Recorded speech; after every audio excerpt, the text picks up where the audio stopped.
Bora falar também sobre Bastos, o zagueiro angolano que pertencia ao Botafogo e interessa mesmo ao São Paulo? Refugo no São Paulo vai custar mais 6 milhões de reais ao tricolor com outra condenação na justiça.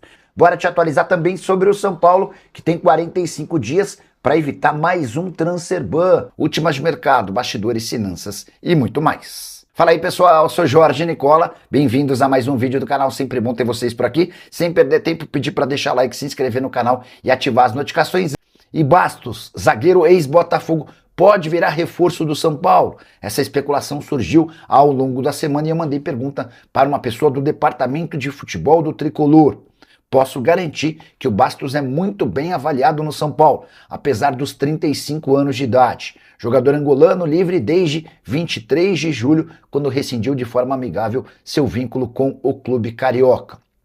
O acordo previa a permanência do Bastos até dezembro. O Bastos vinha incomodado com salários atrasados e pediu para rescindir o vínculo. Pois bem, mandei a mensagem para essa pessoa do departamento de futebol e falei: e o Bastos pode ser contratado? Abre aspas para essa fonte: só podemos trazê-lo se vendermos alguém. Estamos realmente sem dinheiro nesse momento, fecha aspas. São Paulo que conseguiu na semana passada a quitação de um transfer ban que permitiu as inscrições de Domingos Duarte e Iago, mas corre o risco de ter um novo transfer ban contra si. 1 milhão e 100 mil reais é uma dívida que o São Paulo tem com o Novo Horizontino pelo volante Jordney, que ainda não foi pago.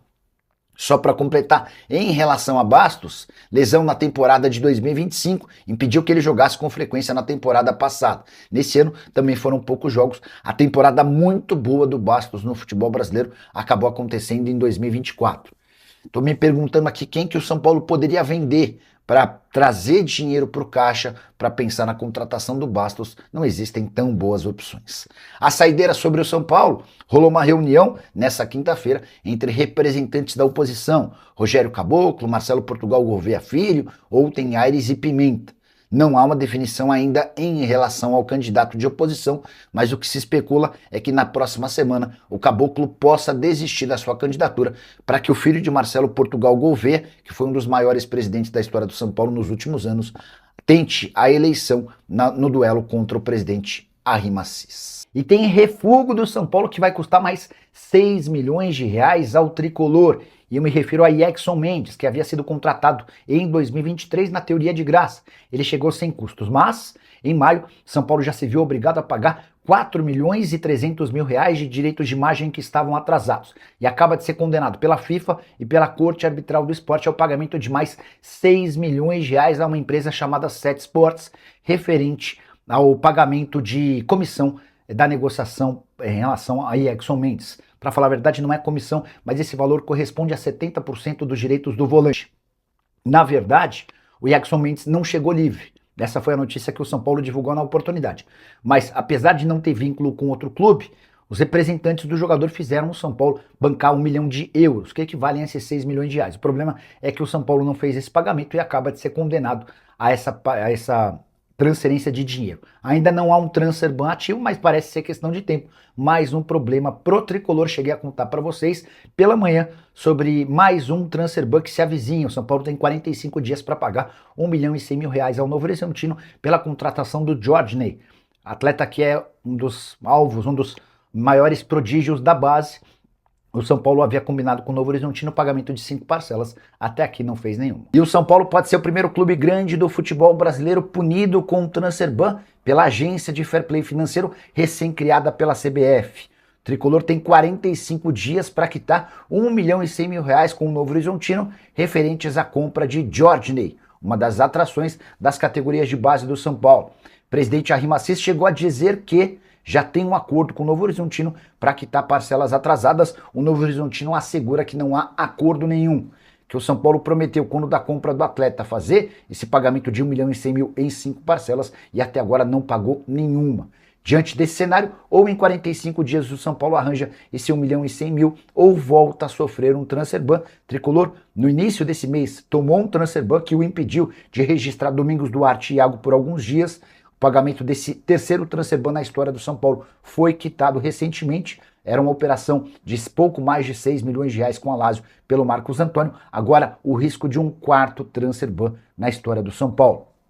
Por trás de tudo isso, enorme dificuldade financeira do tricolor, que passa por uma de suas maiores crises da história do clube. E o presidente Jair Massis tentando patinar para sair dessa enorme dificuldade. O que você pensa, torcedor do São Paulo, sobre mais esse problema? Como é que você resolve toda essa questão envolvendo o tricolor? Já use espaço para comentário, para opinar. Só não esquece de deixar like, de se inscrever no canal. A gente se encontra mais tarde com vídeo e live. Tchau! São Paulo fará 2 finais de campeonato nas 2 próximas partidas dentro de casa. Aí você deve estar pensando que eu endoidei de vez. Afinal de contas, qualquer final está bem distante daqui. Mas é que, para a realidade do São Paulo, os confrontos de sábado contra o Curitiba no Campeonato Brasileiro e de terça-feira contra o Bolívar pela Sul-Americana são muito, mas muito importantes. E marcam o retorno do time ao Morumbi, palco que o São Paulo não joga há muito tempo. Jogo de sábado às 21 horas contra o Coxa já tem 25 mil ingressos vendidos. E a partida é super importante porque o São Paulo estacionou no Brasileiro. Foram só 3 pontos conquistados nos últimos 24 disputados. Com isso, São Paulo caiu para o 12º lugar e hoje tem apenas 4 pontos a mais do que o Remo, que é o penúltimo colocado. Uma vitória contra o Curitiba serve para dar uma acalmada nos ânimos e para distanciar o São Paulo do Z4. Já em caso de derrota, o São Paulo pode terminar a próxima rodada do Brasileiro muito, mas muito ameaçado pela zona de rebaixamento. A partida de terça-feira contra o Bolívar é tão importante quanto. Isso porque uma vitória por qualquer placar coloca o São Paulo nas quartas de final, possivelmente para enfrentar o Boca Juniors, que venceu o Recoleta em casa nessa terça-feira por 3-1. Além da passagem para a próxima fase, o São Paulo assegura 3 milhões e 600 mil reais, prêmio prometido pela CBF. E dinheiro no São Paulo anda em falta, qualquer grana seria super bem-vinda, uma grana desse valor certamente ainda mais. Pergunta que eu deixo para você, torcedor são paulino. Seu grau de confiança para os jogos contra Curitiba e Bolívar. Você pensa que o São Paulo é capaz de vencer os dois? Vence um, empata outro? Usa o espaço para comentário e dá uma de mãe de Ná, palpitando sobre esses jogos, beleza? E o programa de sócios torcedores do São Paulo despencou. A última atualização aponta que o tricolor tem hoje menos de 30 mil sócios torcedores titulares. Esse é o menor número registrado pelo São Paulo desde janeiro de 2022.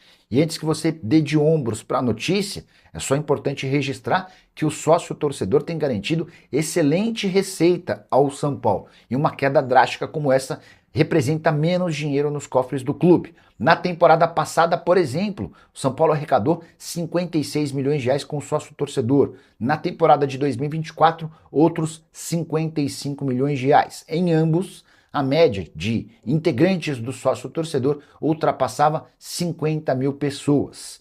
Com essa queda quase pela metade, dá para imaginar o São Paulo ficando com uma arrecadação de mais ou menos 30 milhões de reais por ano. São 25 milhões que deixam de entrar. Isso equivale a mais de um mês da folha salarial, só para você entender o tamanho do problema.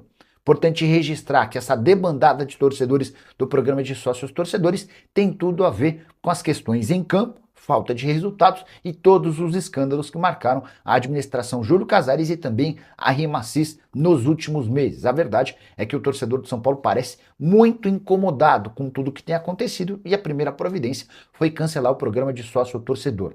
Só para completar, contar ainda que o fato de o São Paulo não estar jogando com frequência dentro do seu estádio por conta de realização de shows também interfere na saída grande de sócios-torcedores. A última sobre o São Paulo, na noite dessa terça-feira, o tricolor jogou bem e empatou com o Bolívar na altitude de La Paz. O São Paulo saiu na frente com um gol de Arboleda, que fez bom jogo. Também gostei do Domingos Duarte e do Iago, que foram as principais novidades da equipe. A verdade é que o Dorival decidiu poupar alguns titulares. O São Paulo se comportou muito bem no primeiro tempo, terminou vencendo. No segundo tempo, para mim, com falha do Rafael, o Melgar empatou. O Bolívar criou oportunidades para virar, não conseguiu. E agora o tricolor faz 2 partidas extremamente importantes dentro de casa. Primeiro contra o Curitiba, no fim de semana, Campeonato Brasileiro, com mais de 21 mil ingressos vendidos. São Paulo precisa vencer para deixar a zona do rebaixamento mais distante. Hoje a diferença do São Paulo para o 19º colocado é de apenas 4 pontos. Depois recebe o Bolívar, precisando de qualquer vitória para passar para as quartas de final da Sul-Americana. E Memphis Depay pode se vingar do Corinthians, não apenas entrando na justiça contra o Timão. Essa é uma questão de tempo e o Memphis vai cobrar 77 milhões de reais do Corinthians na FIFA. Mas, para piorar, O staff do jogador admite que há conversas com 4 clubes brasileiros. E sim, o Memphis está inclinado a permanecer por aqui, até como uma espécie de revanche em relação ao Corinthians, que decidiu descartá-lo mesmo depois de ter chegado a um acordo financeiro. Desses 4 clubes interessados, todos jogando na Série A do Brasileiro, 2 já têm tratativas mais avançadas. Eles demonstraram a intenção de cobrir o valor que seria bancado pelo Corinthians em caso de permanência no futebol nacional. O Timão havia acordado com o Memphis um pagamento de R$2.300.000 livres de impostos, entre salários, direitos de imagem e luvas. Esse custo vai superar os R$3 milhões mensais. Os nomes dos interessados não foram revelados. Eu logo de cara pensei em Cruzeiro e Atlético Mineiro, que são 2 clubes que têm feito investimentos interessantes. Conversei com dirigentes dos 2 clubes e ambos asseguraram que Memphis não será contratado. Você tem alguma ideia, um palpite de para onde o Memphis Depay pode ir? Quais seriam esses 2 clubes da Série A que disputam competições internacionais dispostos a contratar o holandês de 32 anos de idade? Só para completar, registrar o que disse o Memphis Depay em suas redes sociais depois do não acordo com o Corinthians, abre aspas, muito decepcionado em ler que o Corinthians decidiu não honrar nosso acordo em vigor para estender meu contrato por mais 2 anos. E eu não queria essa situação e sempre respeitei o clube, mas agora sou forçado a reagir com firmeza para preservar meus interesses. O que ele quer dizer nessa parte da nota é que vai cobrar na FIFA não os R$43 milhões que receberia referentes à dívida por conta de não pagamento de bônus, mas sim R$77 milhões. Essa diferença se dá por conta de uma série de multas, entre outras coisas, que ele abriria a mão para renovar o contrato. Um verdadeiro caos, enorme confusão à vista. Nos próximos dias a gente vai ouvir as entrevistas do presidente Osmar Stabile, do Corinthians, e também do Memphis Depay. Mas a verdade é que essa história ainda parece longe do fim. Só para completar, Memphis Depay tem 8 jogos no Campeonato Brasileiro pelo Corinthians, ou seja, se fechar com um rival do Timão, vai poder atuar também no Campeonato Brasileiro. O Memphis caberia no seu time? Já usa o espaço para comentário para registrar o que você pensa. Só não esquece de deixar like, de se inscrever no canal. A gente se encontra assim que surgir notícia. Salve, salve, rapaziada. Gostaria de estar trocando uma ideia com vocês aqui, cara, sobre o Cebolinha do Flamengo, jogador que está em final de contrato, não quer renovar com o clube, né? Já foi muito especulado em diversos times aqui do futebol brasileiro, inclusive no São Paulo, mas eu gostaria de saber a sua opinião. Cebolinha seria uma boa, pessoal? Pô, a torcida deveria cair em cima da diretoria aí, né, pro Rafinha. Tá vendo essa questão aí, cara, a gente tá conversando lá com o staff do jogador, vendo qual é a proposta, se ele topa vir pro São Paulo. São Paulo é um clube gigante, não pode ficar dessa forma não, cara. Porra, esses reforços aí, cara, na moral, não sei não, hein. Mas o Cebolinha seria um baita reforço pro São Paulo. Nossa senhora. Cebolinha, tem o Talisca, né, lá do Fenerbahçe. Pô, lá, ó, o Atlético Mineiro fechou com o Fred, lá do Fenerbahçe, lá, ó, rescindiu o contrato. Pô, e o Talisca já foi especulado no São Paulo diversas vezes, mano. Diversas vezes e nada. Essa diretoria tá bravo. Comenta aqui embaixo, o que você acha, cara? Pô, não é possível, cara. Não é possível. Tamo junto, fortalece com like. A gente volta assim que pintar mais notícias. Tchau, tchau.